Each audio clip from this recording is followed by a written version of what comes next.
Alors, vous avez vu que la première visite officielle que le président Macron a effectuée en juin dernier à l'étranger, c'est ici, au Maroc. C'est un signe extrêmement fort. Très peu de temps après, la semaine dernière, nous avons eu notre ministre des Affaires étrangères et dans quelques jours, le Premier ministre, Édouard Philippe, va venir. Ce n'est pas un hasard. Les relations franco-marocaines sont historiquement extraordinairement intimes et proches. D'ailleurs, tout à l'heure, je vais parler devant les marcheurs et je vais insister sur cette extraordinaire valeur ajoutée qui existe entre nos deux pays et nos deux peuples, c'est-à-dire ce destin commun, cette histoire commune qui est un formidable patrimoine. Donc, dire quoi? Dire une intensification de nos relations à tout niveau. Au niveau sécuritaire, parce que nous connaissons les problèmes que nous connaissons, mais économiques, financiers, culturels, géostratégiques, il faut les intensifier, car c'est un axe considérable de développement, et pour la France, et pour le Maroc, et en particulier vers l'Afrique.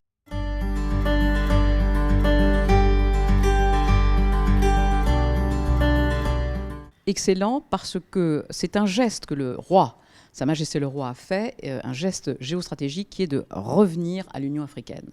Et c'est évidemment fondamentalement essentiel. Le Maroc est un pays éminemment respecté dans le monde, et je le dirai aussi tout à l'heure, parce que c'est un pays qui a toujours su garder une sagesse internationale, dans ses relations internationales, dialoguer nord, sud, est, ouest. C'est très important. Et donc, la matrice naturelle du Maroc, c'est évidemment l'Afrique, y compris jusqu'à l'Afrique noire.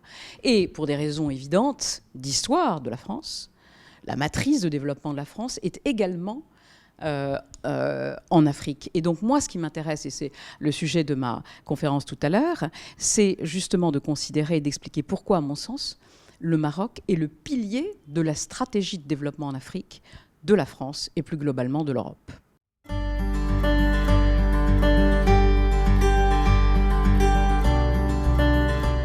Eh bien, vous avez eu une réponse extrêmement brillante et claire de notre ministre des Affaires étrangères la semaine dernière. Il maintient tout à fait la position de la France dans ce domaine et ça ne bouge pas. Je crois que ça ne fait pas très plaisir à nos amis algériens, mais c'est ainsi. La France est fidèle à sa position sur le Sahara.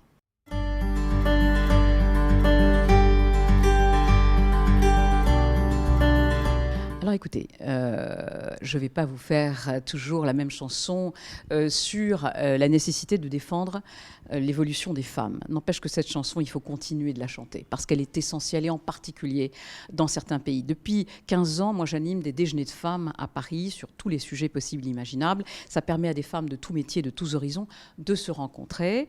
Et Neza Alaoui m'a parlé de sa fondation, la Fondation Méchade, et de ce qu'elle fait en particulier à Guelmim, mais également dans d'autres pays d'Afrique noire d'ailleurs, Mauritanie et autres.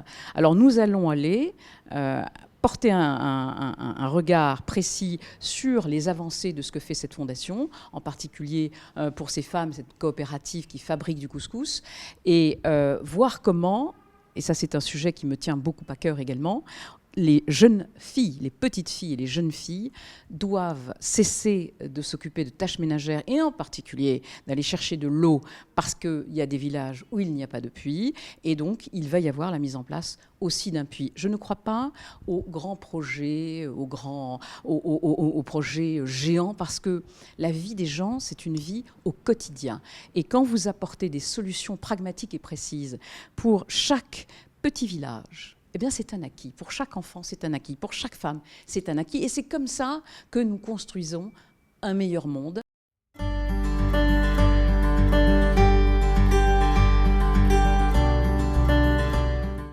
Il n'est plus membre, mais enfin, il est quand même encore député. Par ailleurs, il y a une procédure qui est en cours. Donc moi, quand il y a des procédures en cours, je préfère ne pas aborder ces sujets. La justice fait son travail. Il faut laisser ce genre de problème se régler calmement. C'est une affaire triste. Vraiment triste, mais qui trouvera son issue judiciaire. Et je crois que les instances de La République En Marche vont s'occuper de trouver des solutions pour la 9e circonscription.